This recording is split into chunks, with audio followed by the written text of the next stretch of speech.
more young. Okay, rolling again. So she still believes that she's not going to be fed. Huh? Yep, thank you. Pardon me? Sure. Jessica, if you reach down at the bottom, there's a thing to turn.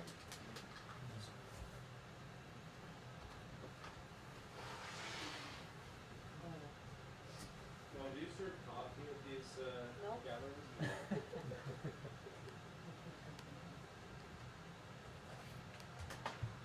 There's jasmine green tea.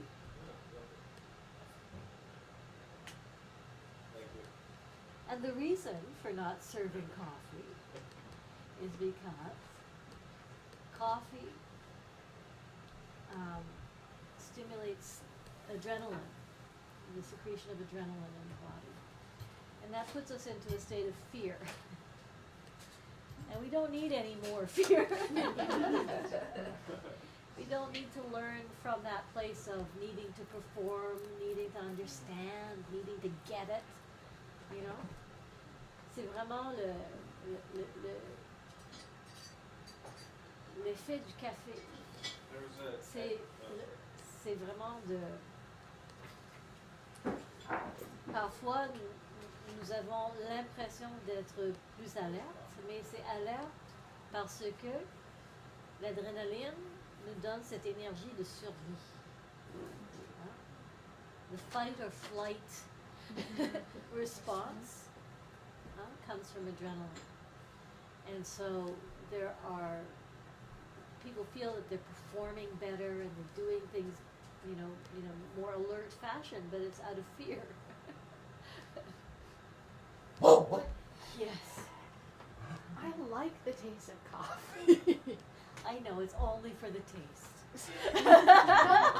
No, but I haven't been drinking coffee now for probably about a month, but I don't know, there's something about like the creamy, milky taste in the morning. I don't know, it's kind of tastes good. Comfort food. It's the milk you're Yeah. talking about when you're talking about creamy, Yeah. creamy and warm. Yeah. Okay? Yeah. And actually, we're going to talk about that right now because it's related. It's related absolutely to what we're talking about. It was a TED talk. Food, where they said exactly. That, tea and coffee, the transition from the British drinking beer in the morning, to drinking like in mead in the morning, to drinking tea and coffee, coincided with with England becoming an empire. That's right. Because they went from being tired and groggy all day because their livers were, a mess, to being alert and. Well, and needing to, and being in that energy of dominate, or, fight or flight. So they chose fight. And then the Right. fear of losing That's right, exactly. Dominate or die. the empire. Exactly. They said also that science and technology started to take off when they switched to, From beer to coffee. Yeah. Yes, because coffee stimulates the mind to a certain extent, right? It Tea takes you out of your body and into the brain. But a lot of people who work as mediums or who work doing this kind of work drink coffee a lot because it actually brings you into your head, right? So out of the other dimensions and at least into your head. Not into the body, but into the It's better than being like. right, exactly. Yeah. So, what you see very often in people who work with other dimensions is that we like coffee. What about people who like to drink? Latte. Macchiato.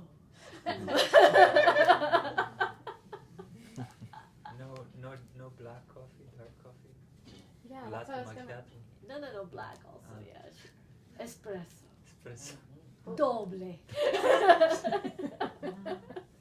lungo. Yeah. Well, it's not a comfort food if it's just straight black or an espresso. No. So what about like that I can see that, especially for me. That's why I like it. I think because it's The creaminess. yeah, because it's creamy and warm, and it's That's right. so. What about people who just drink the black then? It's a difference No, between... no. Michael took the conversation to a whole other place. Okay, I want to talk about the creamy and warm. But still, though. It's a difference between chocolate milk and dark chocolate, or milk chocolate. Is that right? Milk chocolate and dark And chocolate. dark chocolate. Exactly. Two different effects entirely. Mm-hmm. And the comfort as well. Yes. The bitterness. We'll talk about chocolate when we're dealing with the fire element. Right now, yes, this is the other thing, is that in this cycle, so far we've dealt with the directions, north, south, east, west, with the phases of the seasons, with the phase of the day, the cycle of the day. And we were starting to talk about the life cycle from incarnation around to death. And we're talking about the four-pointed circle.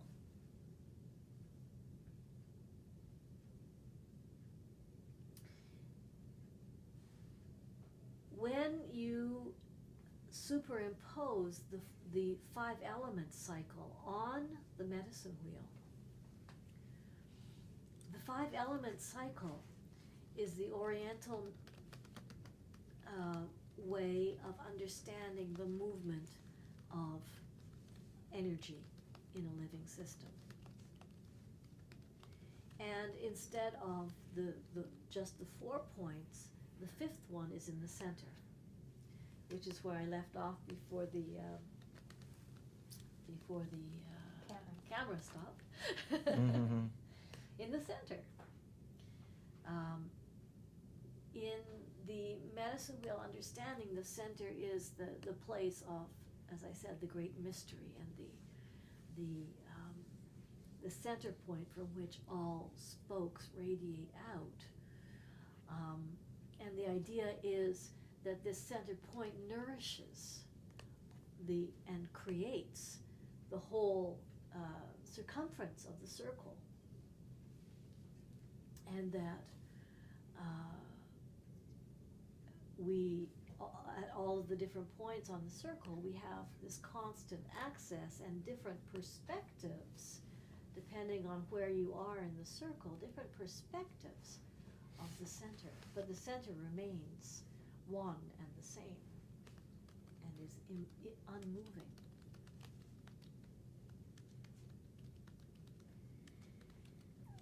Now, when you superimpose the five elements on that, the fifth element becomes the center, and the circle becomes a spiral. And this gets exciting. Because this gives us a way out of going round and around like a guinea pig. Right? Comme une cobaye sur sa roue.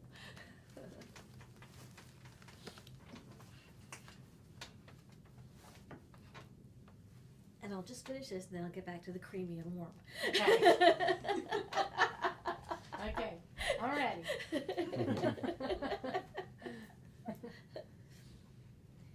And in the five element understanding, each point is given the name of an element that describes the state of energy at that place in the cycle. And where we are right now in the West, in the autumn, at the time of incarnation,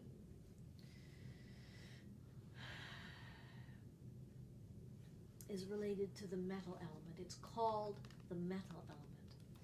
And the metal element is the densest, the slowest moving, the coldest of the energies in the entire cycle. And this also reinforces the idea that we can start here and then move through the energy cycle to a higher frequency.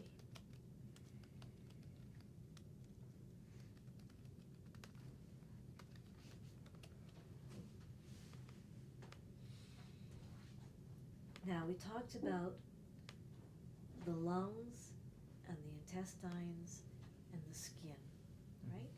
Being related to this. Now,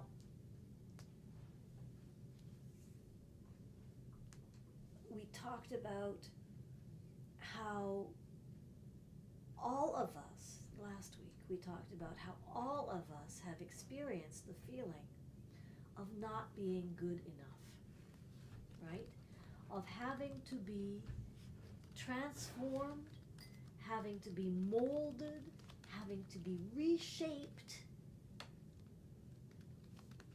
And then when we internalize the beliefs of our families and our societies and our culture, we reshape ourselves into a nice, acceptable, lovable package, right? So that we can be part of the tribe and survive, right?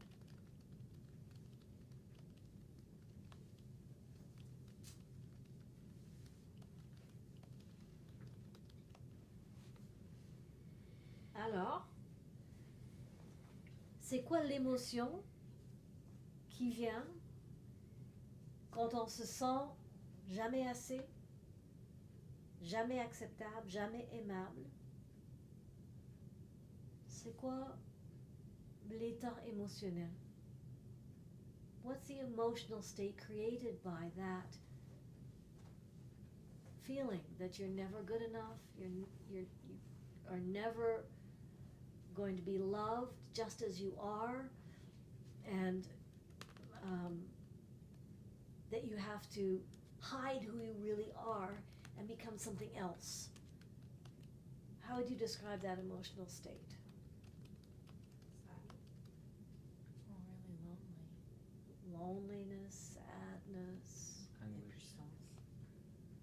impotent, impuissant, Frustration. Anguish. anguish. Anguish.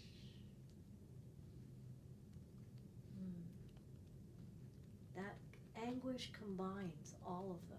Huh? It combines loneliness, and there's a feeling of being abandoned, right? It's the feeling of, when who you are is not acceptable and not lovable, just the way you are, right? And all of us learned that we're not acceptable the way we are, right? All of us learned that we have to conform to certain ideas and certain habits and beliefs. So all of us have this as a bottom line: I am not good enough the way I am. Alors, qui on est comme abandonné. You're abandoned, you're rejected, huh? Right?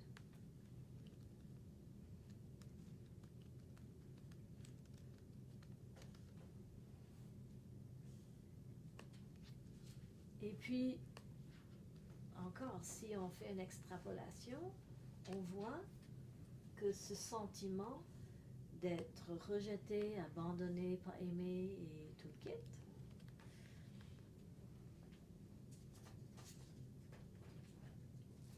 est relié avec cette énergie du métal. L'énergie est reliée avec les poumons, la peau et le côlon. So this is why, when you catch a cold, or when you get pneumonia, people, or when you're constipated, people will say, oh yeah, you're sad. No, you're using the word sad again. That is the classic translation from Chinese. Right? So when you're reading most texts that talk about 5-element theory, and in Chinese medicine, acupuncture theory, shiatsu, all of that, in the Qigong texts, right? Standard translation is this is sadness, but it's so much more than sadness. You know, it's a whole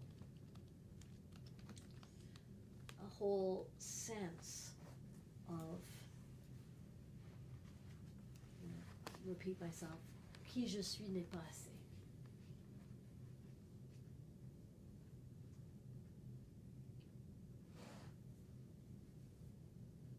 So when you're reading texts, that are translations or repetitions of translations, just keep that in mind, that sadness really is a whole complex state. I mean, what they mean by sadness is a whole complex state.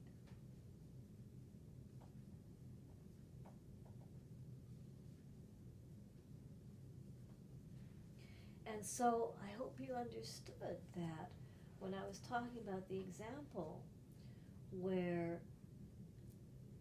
the father and the grandfather are not present, and the child develops tuberculosis, right? Masculine principle of the lungs. Mhm. Abandonment on the part of the father and the grandfather. No male principle. Lung problems. Gee. Allergies have something to do with the lungs too, don't they? Gee. How many people are dealing with absent fathers? Hein? Vous me suivez, hein? Il y a énormément de réactions. D'abord, je pense que ça a commencé avec des réactions d'asthme et des allergies comme le fièvre du foie et tout ça. Okay? Ça a commencé vraiment dans la partie respiratoire, avec le papa absent. Right?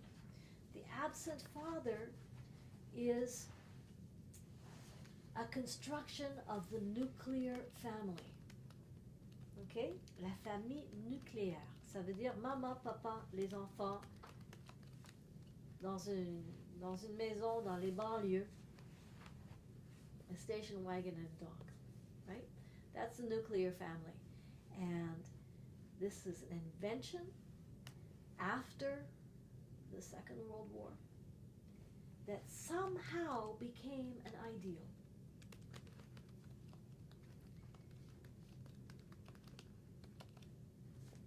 Si vous savez, si vous voulez faire la recherche pour voir c'était qui avait cette idée de la famille nucléaire, j'aimerais beaucoup savoir. It feels like a commie plot. I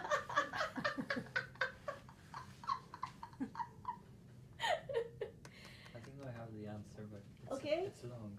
It's long? Okay. I think I have the answer Because too, but yeah. I was in New York a few years ago, and I went to a museum and discovered something there, specifically About the related nuclear to family. New York.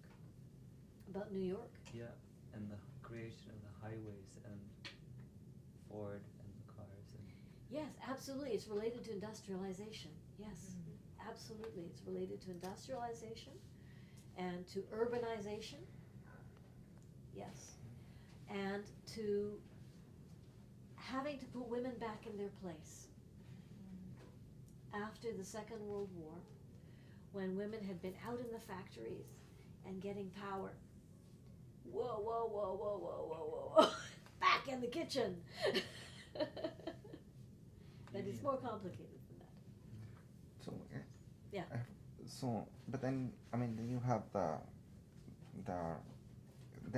reaction that you see now. That's a very common thing. I was actually just at a friend's house, and and then the I'll mind you like just explanation. Okay, so this friend, the girl, the couple, the girl was she ran the place.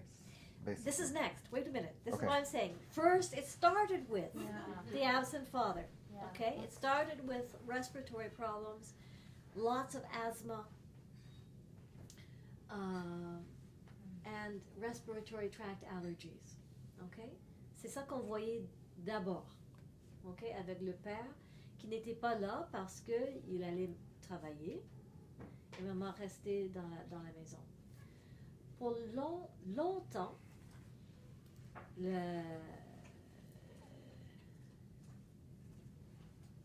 la ligne qu'on entendait tout le temps de la part des psychologues, des analystes, était que l'asthme est créé par une mère trop prenante, Suffocant. trop suffocante, exactly. Okay, so that for a long time we heard it was the what do they call that?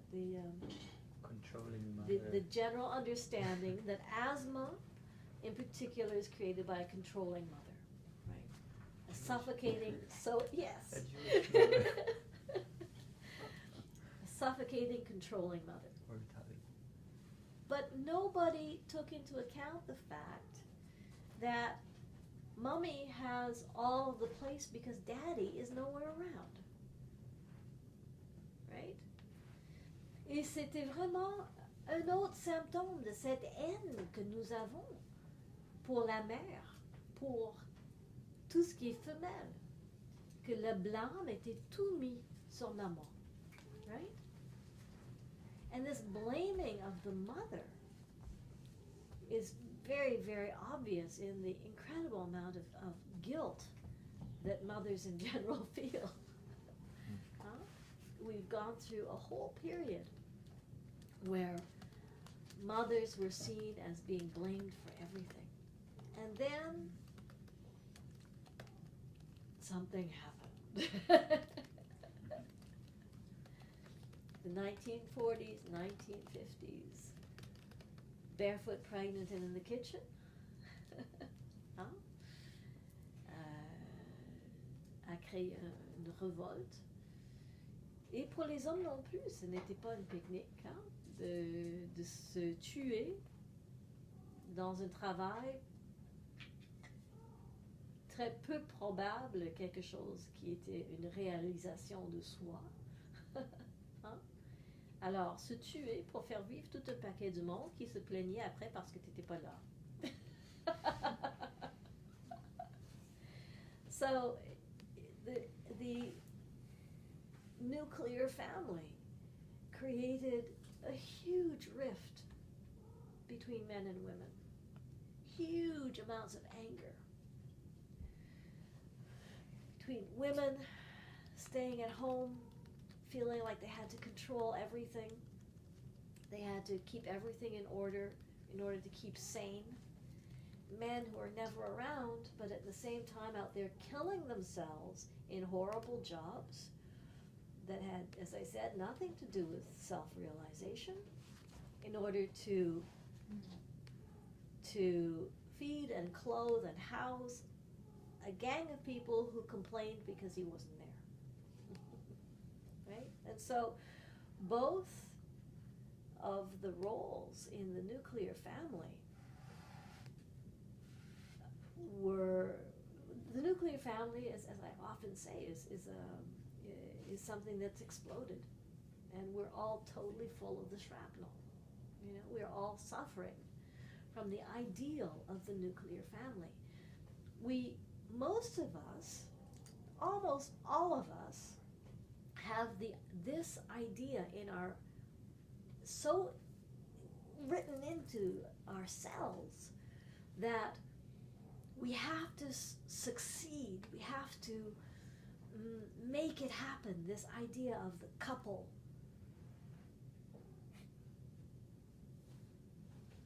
And a family. And if we can't make that succeed, then we're failures. Failures, yeah. We're failures. And that is so Hard. ingrained in us. And at the same time, because it's a paradigm that does not work, it's not happening anymore. It's not happening.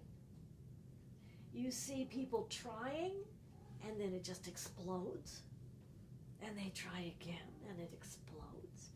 And we've got now 2 huge mountains of here's the women and here's the men, and never the twain shall meet. Is that only in the West or No. everywhere in the world? Well, in areas where there's still the traditional horizontal way of being, right? People are still living according to their roles, not their individual, not trying to put together the two, the self-realization and living in a community, right? The nuclear family in a tribal culture doesn't exist, right? And it's very often repeated that it takes a tribe to raise a child, right?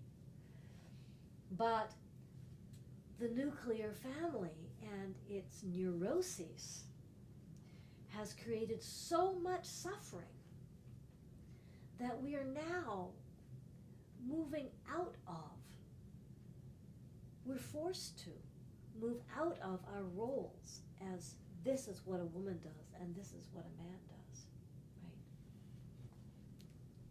Coming back to the reaction against the nuclear family was first of all feminism, right? Because even though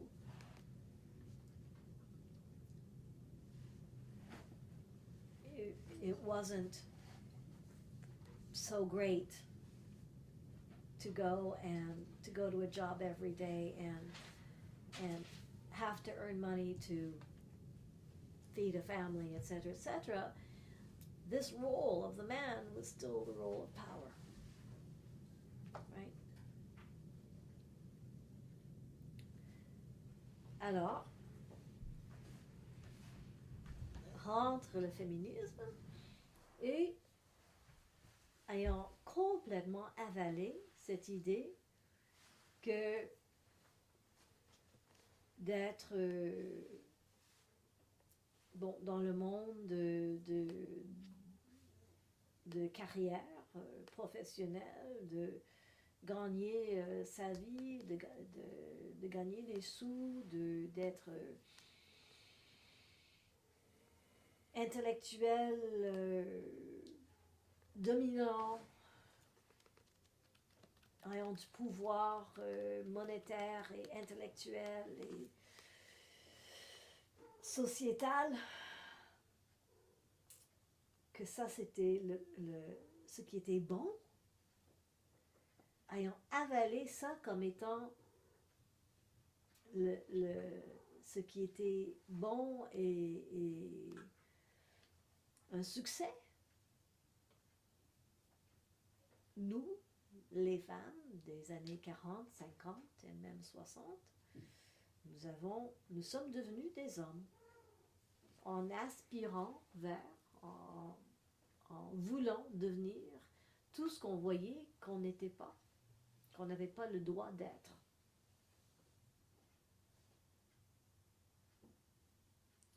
So, in totally swallowing this duality of woman being too emotional, powerless,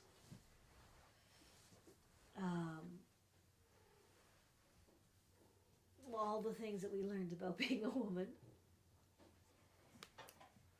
inefficient, we learned this whole package of irresponsible, and the male role was being dominant and in control and earning the money and efficient, and all of those career performance-oriented things, intellectual, right? Vulnerable.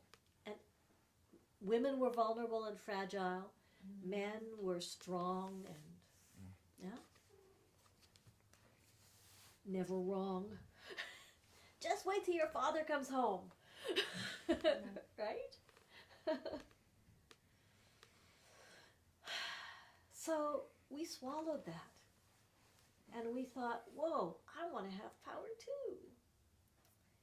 And our mothers said to us, by their models and by their dissatisfaction, they taught us that we had to never be dependent on men and that we had to become strong and independent and have careers, and so we became men.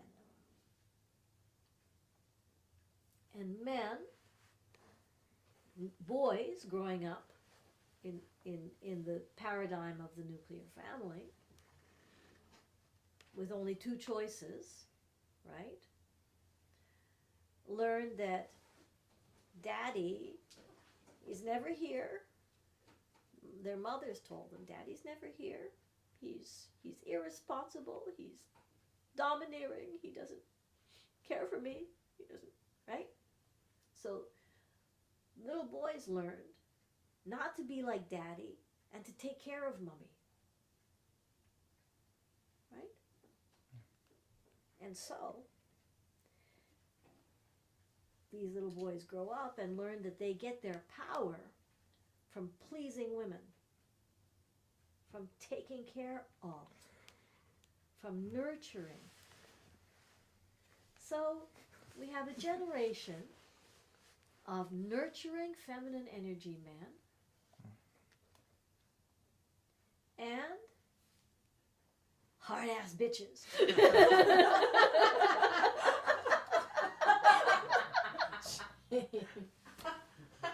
But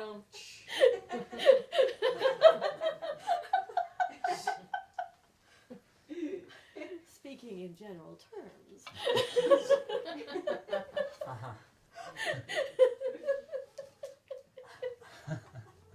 and which one are you? Well, that's the thing, you know. We learn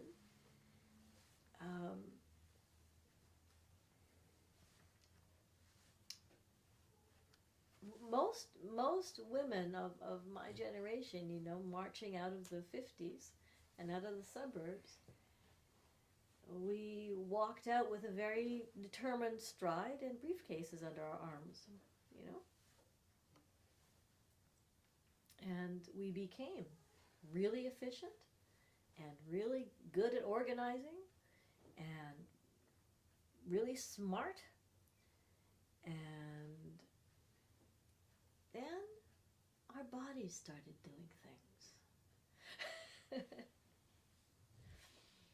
And Sounds like my grandma. oh, thank you, Lana. That's not what I meant.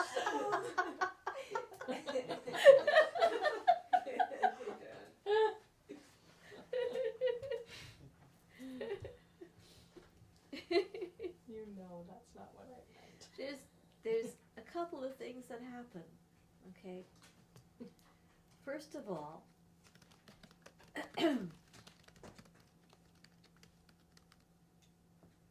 we can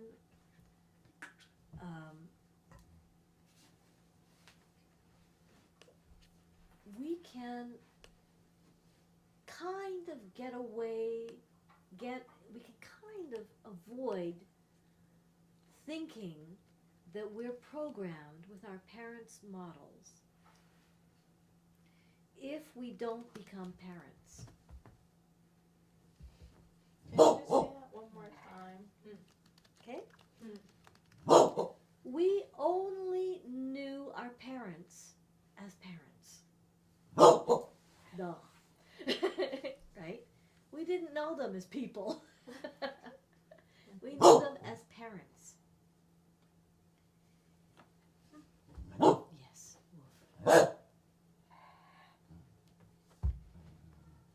should be able to take her dog bowl and just put a little bit of the stuff that's on the Sure. stove in her dog bowl. Thank you. So can her eye. She knows what's going on. Is it a frying pan? Delegated mother. The one on the right is the bowl? The small one. Yeah. Thank you. I do the same.